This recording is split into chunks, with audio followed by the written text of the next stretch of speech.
Hey everyone, it's Grady from SUBOVERLAND, and in this video we'll be installing a baseline Overland rack on this 2001 Chevy Suburban. Let's get right into it.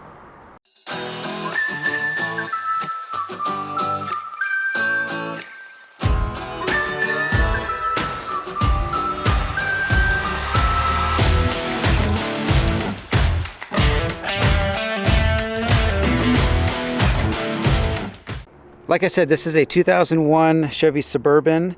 This is a 3/4 ton with the 8.1, but that's not relevant to this video. All the roofs on the 2000 to 2006 Suburbans are going to be the same regardless if they're half or 3/4 ton. But it's cool. This is a really fun build that we're doing, and part of the build they wanted the baseline rack. So we first started off, we removed the old rack. You can see over there we have a bunch of old racks. And then we installed these feet.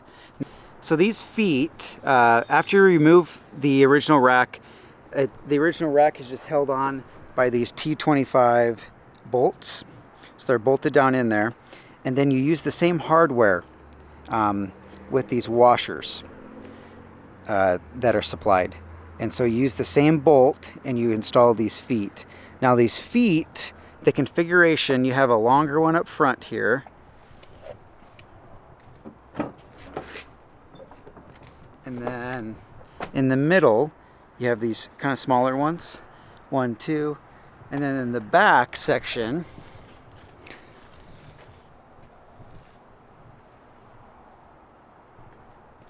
that's how the back section looks. And so you'll have that configuration. And again, this is all in the instructions and stuff, but I personally love seeing it being done. So this is what it's going to look like when the roof is naked, and then you have the feet on there, and then we'll start into the next step.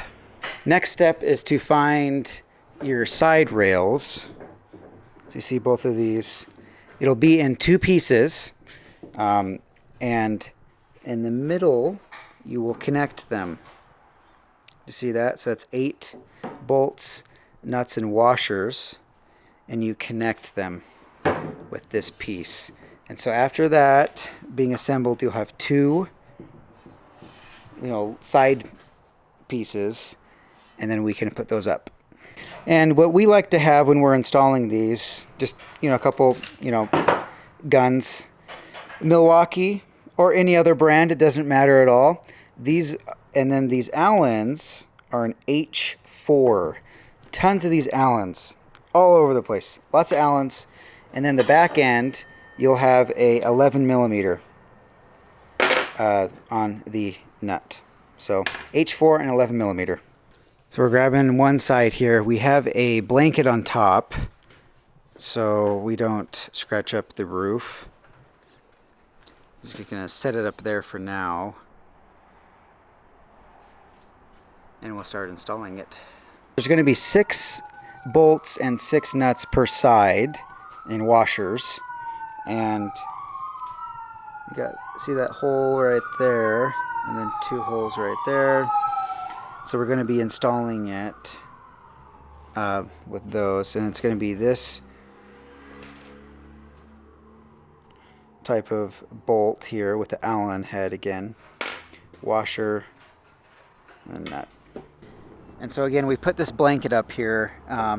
Depending on what you want to do, you don't have to do this step, but I mean this thing was just painted, and we like to try our best to not scratch up everything here. But again, you can just kneel up there. So Dalton's up there and on the inside of the roof here, and just getting everything all lined up. Okay, so he's threading through. So that just finger tight on the side.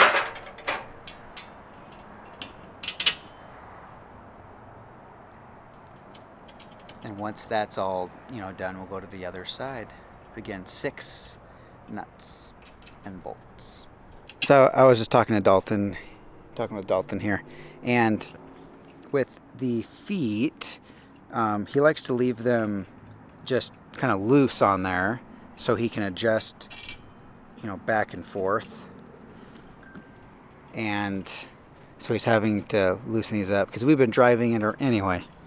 It went for paint, and so, but usually when we install these, you have this loose, then pretty much everything loose right now. So side rails, this, see how they're, you know, you can adjust it back and forth. And then when you put the crossbars, same thing. And then you'll, you know, tighten everything up accordingly. So that's a good tip that might help you guys out. I'm slacking.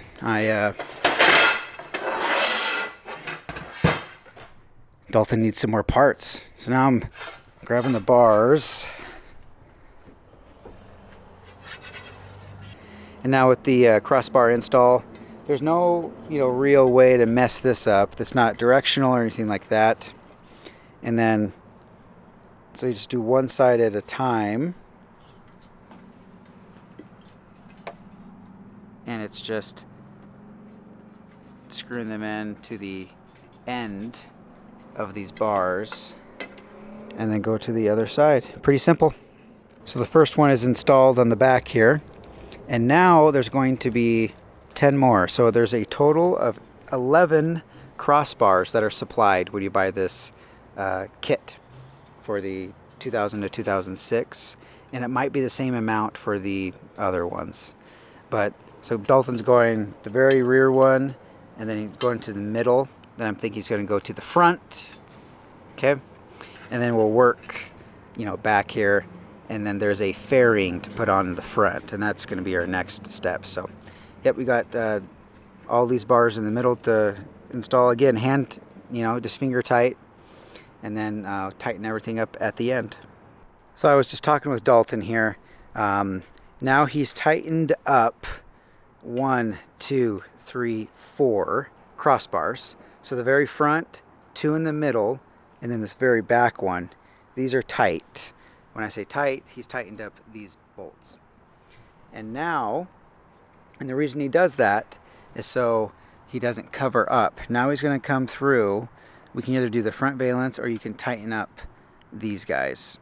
And if you do all of the bars at once, then you won't have good access to these foot bolts. So yes, we're trying here at Overland to be as efficient as possible.